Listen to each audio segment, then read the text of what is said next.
Nous sommes malheureusement tous obligés de constater un jour ou l'autre que l'homme est un menteur.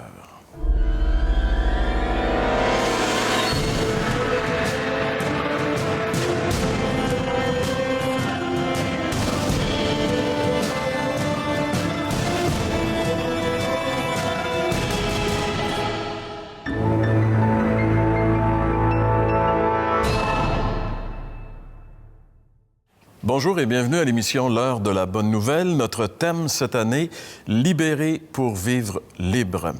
Aujourd'hui, nous allons parler de quelque chose que moi, je n'ai jamais fait. On va parler du mensonge. Et pour ce faire, pour développer un sujet aussi chaud que celui-là, j'ai mes amis, comme toujours, François. Bonjour, François. Bonjour, Jean-Pierre. Je doute un peu. Est-ce que tu penses que j'aurais menti? Mais c'est pour ça qu'il nous a appelé à l'émission, parce que nous autres, on ment. Fait qu'il faut qu'il y en ait un. Hein? On va parler. Je pense qu'on s'enlise, les amis. On s'enlise dans le mensonge. Mais de toute façon, c'est un sujet qui, justement, on en rit un petit peu parce que c'est tellement commun. Hein? Oui.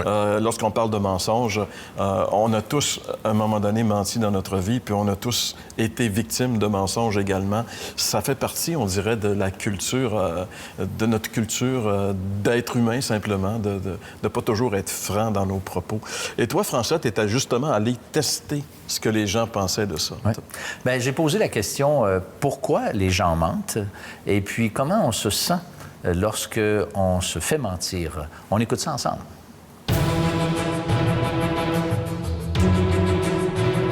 Pourquoi tu penses que les gens mentent? Pour embellir la réalité. Souvent, c'est pour avoir une meilleure, moins bonne pensée de nous, que des fois, ils veulent pas nous décevoir. Puis souvent, on veut pas nécessairement faire de mal à personne. Aucune idée. Pour se protéger, peut-être? Bien, souvent, c'est par la peur, c'est par plein de raisons pour pas faire face à une certaine réalité. Ben, c'est pour éviter de confronter les gens, des fois. Puis comment que tu te sens, toi, si on te ment? Ça dépend toujours du mensonge. Je crois qu'il y a des mensonges qui sont là pour préserver les autres personnes, puis que ça, c'est correct. Je me sens pas bien. J'ai l'impression qu'il n'y a pas de respect envers moi. C'est sûr que c'est pas plaisant, mais des fois, je dis pas que c'est nécessairement la meilleure chose à faire, mais des fois, on n'a peut-être pas le choix. Est-ce que tu trouves qu'il y a des mensonges plus gros que d'autres? Oui. Non, pas nécessairement. Si la personne est importante aussi dans ta vie, ça change vraiment, là. Si c'est une personne comme ça, tu fais juste un petit mensonge, puis elle t'importe pas, je veux dire, c'est bien sûr que c'est plate, mais je veux dire, ça m'affectera pas autant qu'une personne qui fait partie de ma vie tous les jours, là. Ce qui est intéressant, François, dans le Vox Pop, c'est justement la variété des réponses. Moi, je trouvais ça vraiment intéressant. Moi, ce qui me frappe le plus, Jean-Pierre, c'est l'idée, cette femme qui a mentionné se faire mentir par quelqu'un de proche. Puis ça, il y a vraiment comme un sentiment de trahison, ça se sent. Puis dans l'émission qu'on parlait de l'adultère, on a parlé de la confiance. Et quand il n'y a plus la confiance, il n'y a plus rien. Et puis moi, quand j'ai été gérant d'un restaurant pendant une vingtaine d'années, puis j'haïssais vraiment ça, me faire mentir. Fait que quand j'engageais les employés, à un moment donné, je leur disais, écoute, ne me mens pas, s'il te plaît. Si ça ne te tente pas de rentrer faire ton chiffre, là, bien appelle-moi, me dis, ça ne me tente pas, puis on va s'organiser. Mais la dernière affaire que je voulais, là, c'est que le gars me dise « je suis malade » et ça m'est déjà arrivé. Je l'ai croisé dans la rue et ça a été terminé. Question de confiance. C'est une perte de confiance. C'était un gars de confiance dans le sens qu'il y avait des responsabilités, là. C'est ça. C'est important de garder la confiance des gens, puis on ne peut pas le faire sans dire la vérité.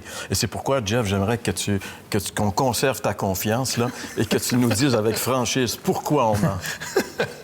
Pourquoi je mens? Pourquoi? Ben, je pense que ça se répondait bien dans le Vox Pop parce que les gens parlent de se protéger ou de ne pas vouloir blesser l'autre.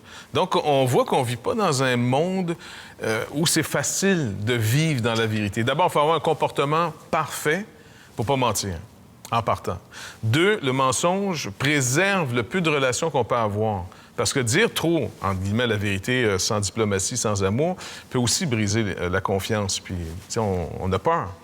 Mais en même temps, tous les commandements de Dieu qu'on voit, dont celui-là, préservent une chose, toujours la confiance. C'est pour faire grandir la confiance. Sans confiance, pas de relation. À partir du premier commandement avec Dieu jusqu'au dernier, ça brise la confiance sans arrêt. Donc, mentir, c'est tellement universel, c'est tellement une plaie. Jacques le dit, celui qui a écrit un des livres du Nouveau Testament, qui était le frère, dans le sens par Marie, de Jésus, il disait, si un homme est capable de contrôler sa langue, il est parfait. Fait que c'est... Hein, ça le dit. Et d'ailleurs, ce qui est terrible avec le mensonge, c'est quand il devient une institution. On sait, par exemple, que chez les nazis, on savait très bien, ils savaient qu'un mensonge répété devient finalement, entre guillemets, une vérité. Ça veut dire qu'il est accepté. Et cette culture, c'est une culture de mort, culture de mensonge. Et moi, ce qui me donne une des belles images de l'effet dramatique du mensonge, c'est quand il mettait ces Juifs dans des wagons, il les envoyait dans les fours, dans des foyers d'extermination, les camps d'extermination. Et on leur disait, lorsqu'ils descendaient du train, on leur disait on leur donnait un savon, hein, et on leur disait qu'ils allaient prendre une douche. Après ça, ils allaient manger. Et puis, il y avait un avenir incroyable qui était là pour eux. On leur donnait comme un espoir, mais quand ils rentraient là-dedans, c'était pas de l'eau qui sortait des bouches de douche, c'était ce gaz qui allait les tuer. Et ça, ce mensonge était vraiment devenu une institution. Et les gens le répétaient parce que s'ils ne rentraient pas dans le mensonge, c'est eux qui allaient dans le faux. C'était devenu terrible. Et le mensonge, lorsqu'il devient une institution, c'est tout à fait horrible. Mais ça démontre jusqu'à quel point, finalement, on est disposé à entrer dans ce genre. Parce que, écoute, ça fait mon affaire de mentir, là, parce que moi, je suis du bon côté. Tu sais, je suis pas du côté de ceux qui sont, qui sont les victimes du mensonge. Mais moi, je récolte les avantages parce qu'il y a quand même un avantage à mentir. Les gens ne mentent pas pour rien. C'est un jeu continuellement. Est-ce que c'est normal de vivre dans une culture de mensonge, même si c'est pas poussé au point que les nazis l'ont fait? Qu'est-ce que Dieu a vraiment à dire? Est-ce qu'il y a des choses intéressantes à nous dire là-dessus? Bien, c'est justement ce que nous allons voir dans notre prochain segment. Vous avez des questions ou des commentaires sur ce que vous venez d'entendre? Contactez-nous par téléphone ou réagissez sur les médias sociaux.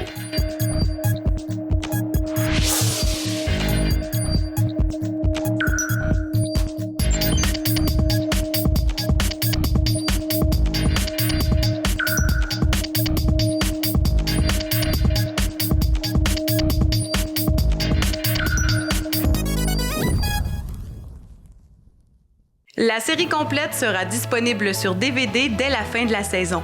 Pour commander, écrivez-nous à l'heure de la bonne nouvelle, casier postal 26006, Trois-Rivières, Québec, G8Y7N1.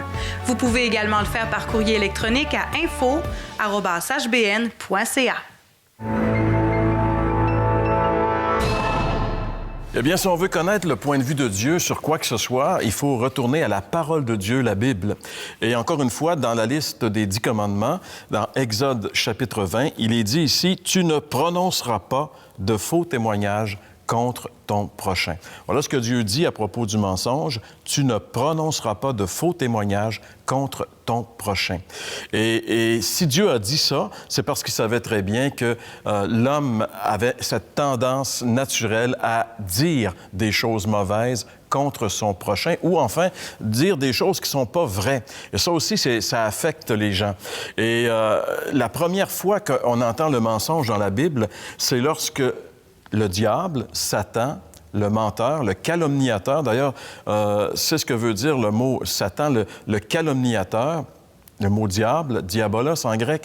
Et ce qu'il a fait, en réalité, il a calomnié Dieu à nos premiers parents, Adam et Ève, dans le jardin. Il a dit, Dieu a-t-il réellement dit? Puis en réalité, il va dire, ouais, Dieu vous a dit ça, mais il vous a menti. C'est pas ça. Moi, je vais vous dire la vérité.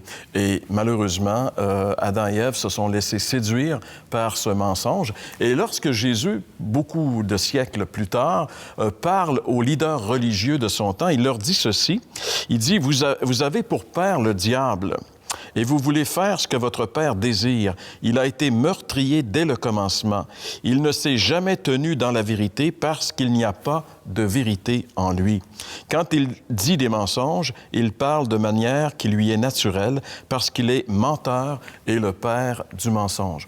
Jésus nous a révélé ici d'où est l'origine du mensonge. Le mensonge vient du malin. Et vous savez, l'apôtre Jean dit aussi que le monde entier est sous la puissance du malin. Alors, on peut, jusqu'à un certain point, réaliser qu'on est dans une ambiance de mensonge parce que l'ennemi nous dit continuellement, par différentes voies, le contraire de ce que Dieu veut nous dire. Et ça, bien sûr, ça a des conséquences absolument horribles et terribles dans la société des humains. Si je reprends à partir de l'illustration que tu nous as donnée dans la Genèse, comment le mensonge est arrivé dans, dans le monde, vu qu'on a mangé ce fruit défendu, qui était une manière, en d'autres mots, de casser cette alliance avec Dieu, l'homme s'est retrouvé dans une situation, puis il est encore dans le jardin, il est dans la même condition physique, mais contrairement à avant, là, il est devenu honteux de ce qu'il voyait de lui et de l'autre. Et puis, il y a un malaise qui s'installe. Fait que déjà là, on a comme l'atmosphère d'aujourd'hui. Tout le monde a un peu ce malaise, hein? Surtout quand on ne connaît pas trop les gens, on essaie de se couvrir, de mettre entre nous et l'autre, je ne sais pas moi, des réussites sociales. On s'habille d'une certaine manière, c'est un message. On parle, on couvre, parce qu'on n'est pas bien. Et le mensonge est dans tout ça. C'est pour ça qu'il y a une ambiance qui fait que tu te demandes toujours qu'est-ce qui est vrai. Tout le monde essaie de faire une lecture de l'autre.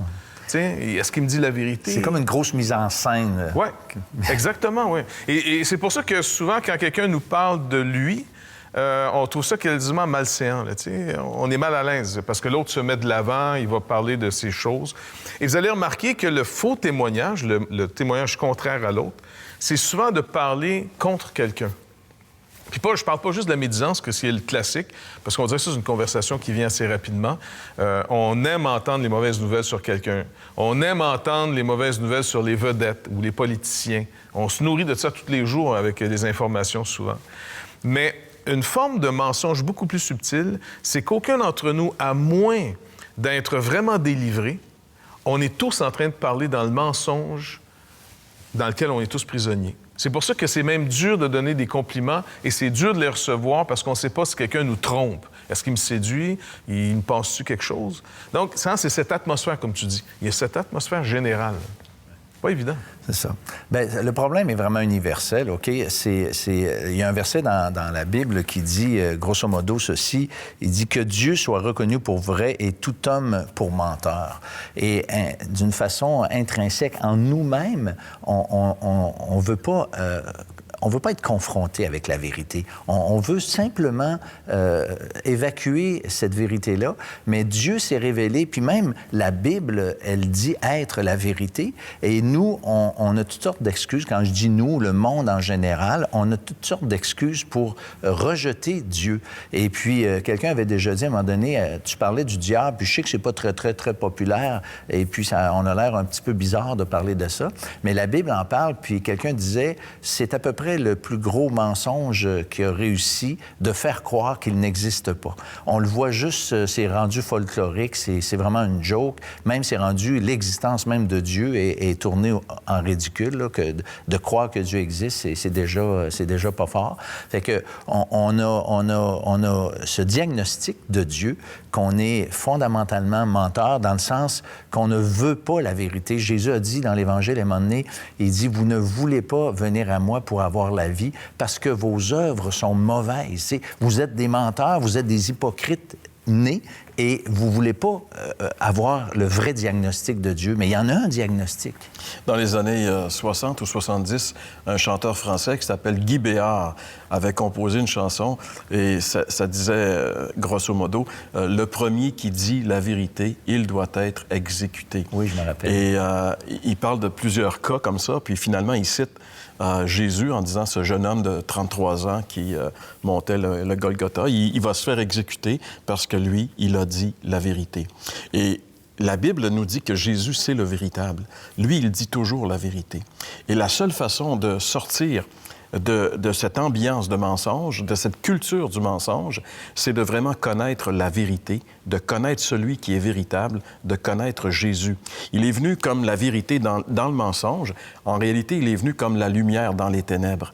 Et c'est pour ça que lui peut mettre en lumière les choses et puis il peut nous sécuriser. Comme tu disais, Jeff, on ment souvent parce que c'est un peu une défense. Hein? On veut pas que les gens sachent qui on est vraiment. Alors on se couvre avec le mensonge, mais pour être capable d'accepter qui on est et de vivre dans la vérité, il n'y a qu'une solution et on vous en parle dans un instant.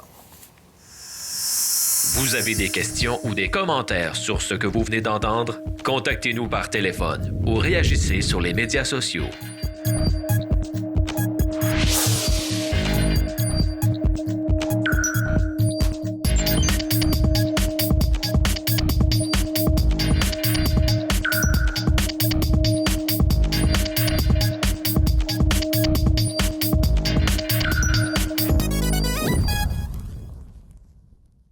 La série complète sera disponible sur DVD dès la fin de la saison.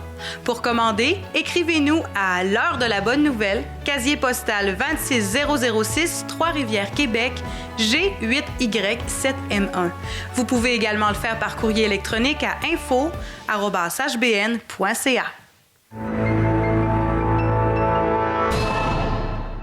Comme on l'a vu dans le segment précédent, oui, le mensonge, c'est une culture. Le mensonge est vraiment dans nos gènes. Et en réalité, Jeff, c'est plus facile de mentir que dire la vérité, finalement. Ben oui, à cause de toute cette pression, la peur, on se sent tout seul dans la vie, donc on se défend nous-mêmes. Même chez les apôtres, ils ont quand même vécu avec Jésus. Tu disais qu'il était venu pour rendre témoignage de la vérité dans le monde. Il était une lumière qui vient dans les ténèbres. Fait que si on compare vérité et lumière, nous, on est pris, en d'autres mots, dans un monde de mensonges et de ténèbres. Hein, grosso modo, là. Fait que Pierre, à la fin du ministère de Jésus, Jésus est 3 ans avec eux, il les enseigne, ils ont vu des miracles. Ils ont été au bénéfice de vivre dans la lumière de Jésus. Donc, ils ont vécu une expérience humaine que personne n'a jamais vécue. Fait qu'ils sont sûrement équipés, eux autres, regarde, passer au travers de n'importe quoi. À la fin, Jésus va leur dire, maintenant, je vais être livré au sacrificateur. Il décrit toutes ces souffrances qui s'en viennent. Et Pierre va dire, non, à Dieu ne plaise d'abord. Il débarque du plan de Dieu, il veut pas ça. Puis là, Jésus le remet à l'ordre. Et puis après ça, le Seigneur dit qu'il va souffrir, il va mourir, et qu'ils vont tous l'abandonner. Et là, Pierre, sûr de lui, mais c'est là que le mensonge joue aussi, il dit, moi, là, si tout le monde t'abandonne, moi, là, je meurs pour toi. Je vais donner ma vie pour toi. Fait que le Seigneur lui rappelle en disant, avant que le coq ait chanté, tu m'en vas déjà régner 3 fois. Et là, Pierre est comme un peu tout bouleversé. Mais il dit, j'ai prié pour ta foi. Donc, le Seigneur intervient, mais Pierre il va vraiment vivre l'expérience qu'il va craquer et il va mentir. Et comme de fait, on connaît l'histoire, c'est le soir, Jésus est en train d'être interrogé, il se fait frapper. Bref, c'est vraiment intense pour ce qui se passe avec Jésus, mais Pierre a pu entrer par un autre disciple qui avait des contacts. Il est auprès du feu, il se réchauffe. Et puis là, la servante le voit en disant, attends, tu fais pas partie du groupe, toi, là? Connais pas. Puis après ça, il y en a d'autres qui disent, oui, tu étais avec eux autres. Non. Ben oui, tu as l'accent de la région. Ben non. Et puis là, il jure devant Dieu. Ouais. Il jure devant Dieu qu'il ne le connaît pas. Et puis là, le coq chante. Et pendant ce temps-là, Jésus, même pendant que lui, c'est intensif pour lui, Jésus prend le temps de se retourner pour aller regarder. Son regard va aller chercher Pierre. Et là, Pierre va craquer, là. Mais ce regard va faire quelque chose d'incroyable dans Pierre. La lumière entre dans nos ténèbres, mais pas pour nous condamner. C'est là que tout le message de l'Évangile entre. C'est vraiment quelque chose de fantastique. Oui, parce que Jésus, en réalité, il l'a dit lui-même à un moment donné, il dit « Je suis le chemin, la vérité et la vie ». Il est la vérité. Alors, on peut être certain que tout ce que Jésus a fait, tout ce que Jésus a dit, c'était du vrai, du véritable, du solide. Il n'y a pas de mensonge là-dedans. Tout ce que le diable nous dit, c'est de la frime, en réalité. Tu sais, je veux dire, tu peux pas te fier là-dessus. C'est du vent, c'est du mensonge. Et un jour, Jésus, lorsqu'il a été confronté à Pilate, et j'aime bien ce verset ici qu'on retrouve dans l'Évangile de Jean, chapitre 18, et le verset 37, Jésus est confronté à Pilate, justement.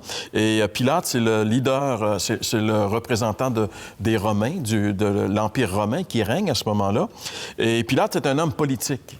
Et comme on a vu tantôt, les hommes politiques, et comme on le voit dans la vie courante de tous les jours... Ah, ça, c'est l'impression malheureusement qu'ils donnent. Je sais qu'il y en a plein qui sont... Oui, il y a des gens honnêtes, il y a des gens... Mais ce qui, aujourd'hui, le cynisme s'est installé dans la population avec tous les scandales qu'il y a eu, puis on croit plus qu'il y a des hommes politiques honnêtes, même s'il y en a.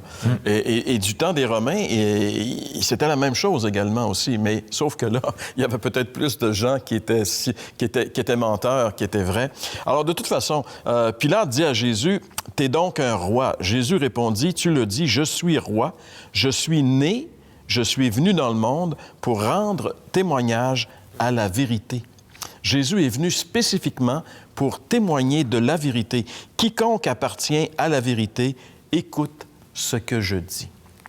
Et ce témoignage-là, il est grandiose. En réalité, peut-être que ça vient vous interpeller. Dans un monde rempli de mensonges, vers qui on peut se tourner pour avoir un peu de vérité? Jésus vient de vous dire qu'il est venu dans le monde pour rendre témoignage à la vérité. Lui, on peut être certain qu'il est le véritable et qu'il est vrai. Absolument. Dans l'histoire, quand Jeff a raconté tantôt, Jean-Pierre, ce regard de Jésus qui a croisé celui de Pierre, tu sais, Pierre là, venait de mentir avec des engagements, des imprécations contre lui-même. Là, tu sais, c'est comme s'il disait, regarde, si c'est pas vrai là, que le ciel me tombe sur la tête, c'est un peu ça. Il appelait presque une malédiction sur lui. Puis moi, j'aime à penser, le texte ne dit rien, mais la réaction de Pierre me fait croire que ce regard de Jésus, c'était pas un regard, mettons, Jeff, tu sais. Non, c'était un regard rempli de compassion. Et Pierre se voyait tel qu'il était. Et ce regard de compassion de Jésus, il lui disait, en fait, regarde, Pierre, d'abord, rappelle-toi que je te l'avais dit, mais maintenant, je sais ce qui s'est passé, mais je veux que tu comprennes que je te pardonne. Puis là, je m'en vais justement dans les heures qui vont suivre à la croix pour payer ce péché, ce mensonge que tu as commis. Et puis, on sait que Pierre a été rétabli après et le Seigneur s'en est servi pour les années qui ont suivi.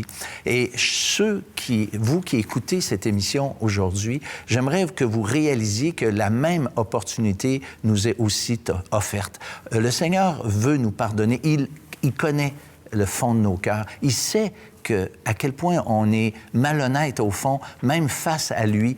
Dieu nous voit, on ne peut pas lui cacher. Alors moi, je vous invite de venir tel que vous êtes, là où vous êtes, et lui dire, Seigneur, je reconnais ce que je suis devant toi.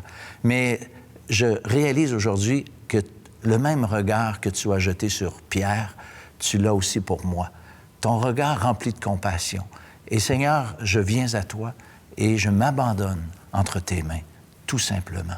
Et le Seigneur va vous pardonner et vous allez même pouvoir le servir comme Pierre a pu le servir.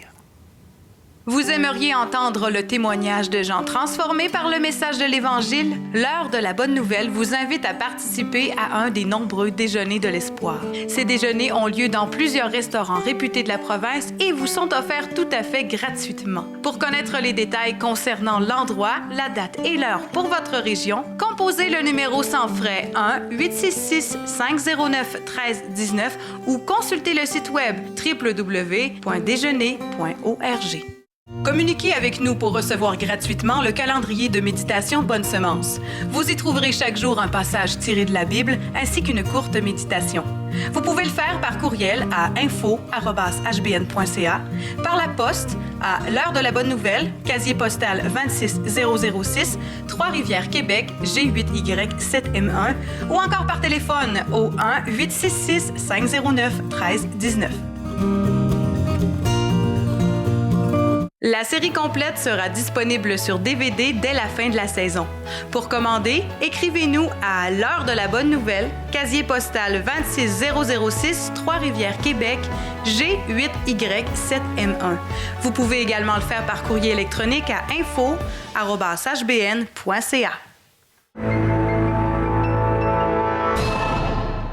Dans cette émission, on a parlé de mensonges, on a parlé de l'origine du mensonge, et on est retourné dans la Genèse où le diable a menti à Adam et Ève en leur faisant croire que finalement Dieu n'était pas bon pour eux. Il était en train de les embarquer dans quelque chose, que lui avait des belles choses pour l'homme. Et ce mensonge a toujours été dans le monde. Et encore aujourd'hui, beaucoup de gens, et peut-être vous qui nous écoutez, vous vous dites « Ah, ces chrétiens-là vivent la vie chrétienne. Ça doit être plate. C'est quoi cette histoire-là? » Tu sais, je veux dire, encore, c'est le mensonge de l'ennemi qui poursuit sa course. Parce qu'en réalité, la vie chrétienne, c'est pas une vie plate, puis c'est pas une vie de religion, là, où on est privé de ci, de ça. Malheureusement, il y a peut-être ça a peut-être cette apparence-là quelquefois. Mais en réalité, c'est d'avoir été reçu. Tu sais, les gens mentent pourquoi? C'est parce qu'ils veulent pas déplaire, ils veulent pas être rejetés. Et on veut être aimé en réalité. On veut être reçu, on veut être en sécurité. Donc Dieu nous rachète en Jésus-Christ, il nous pardonne, il nous montre qu'il nous aime. Et puis, après nous avoir montré le problème, il le pardonne. Il ne nous tient pas rigueur. Et là, quand dans le bien-aimé, en Jésus-Christ, on est pleinement reçu. Et le travail du Saint-Esprit, après, dans nos vies, parce que c'était le but un peu des séries, de montrer la fameuse liberté à laquelle on est appelé, Dieu nous a franchis pas en nous mettant sur un programme, puis si on a ramassé tant de timbres, bien, on mérite notre récompense. Il nous apprivoise plutôt. Il nous montre qu'il n'y a plus de danger, qu'on est pleinement reçu, il n'y a plus de condamnation. Et là, ça désamorce en nous la convoitise, même le faux témoignage. On fait confiance à Dieu. Et le diable sait que finalement, la meilleure chose qui peut arriver à un être humain, c'est qu'il rencontre Dieu, qu'il se donne à Dieu, puis qu'il marche avec Dieu. Et c'est pour ça qu'il fait tout son possible pour essayer de mentir aux gens puis de dire, regarde, la pire chose qui peut t'arriver, c'est que tu deviennes chrétien. Alors que c'est la meilleure chose qui peut arriver à un individu. Nous, on le sait. Je veux dire, on l'a expérimenté. Ça fait des années qu'on est chrétien. Puis... Mais il y a plein de mensonges. Qu'est-ce que tu as dit tantôt, la vie chrétienne, mettons, ceux qui nous connaissent, ceux qui nous connaissent intimement, ils savent que nos vies sont pas plates. Mais de l'extérieur, peut-être pour certains, ça fait partie donc des mensonges. Le fait, par exemple, que la Bible est la parole de Dieu, qu'elle est la vérité, c'est aussi un mensonge qui est véhiculé, c'est-à-dire qu'on ment à propos de ça. On dit que la Bible, ça a été écrit par des hommes, c'est pas fiable, mais la plupart, malheureusement, de ceux qui disent ça, ils l'ont même pas lu, ou en tout cas, ils répètent des choses qu'ils ont entendues pour se débarrasser. Fait que il y a plein de mensonges par rapport à Dieu qui sont véhiculés à droite, à gauche. Et nous, on aimerait ça que les gens disent « Arrêtez, là, un peu », et puis reconsidérer. Et moi, j'aime ça, mettre les gens au défi de lire la Bible, particulièrement le Nouveau Testament, au moins pour commencer, pour réaliser quel est le message là-dedans. Puis même, une autre affaire, la religion nous a envoyé plein de mensonges. La religion, je le répète, nous a envoyé plein de mensonges. Fait qu'à un moment donné, on veut-tu la vérité ou on la veut pas? Et une des vérités qui est présente, c'est qu'il nous reste presque plus de temps à l'émission et on est obligé de vous dire bonjour, mais on vous rappelle qu'on devrait être de retour pour une dernière émission de cette série sur les 10 commandements la semaine prochaine à l'heure de la bonne nouvelle. L'heure de la bonne nouvelle tient à remercier Pierre Baraquette, gestionnaire de l'édifice Lampron de Trois-Rivières, lieu patrimonial où ont été tournées les émissions de la série 2014.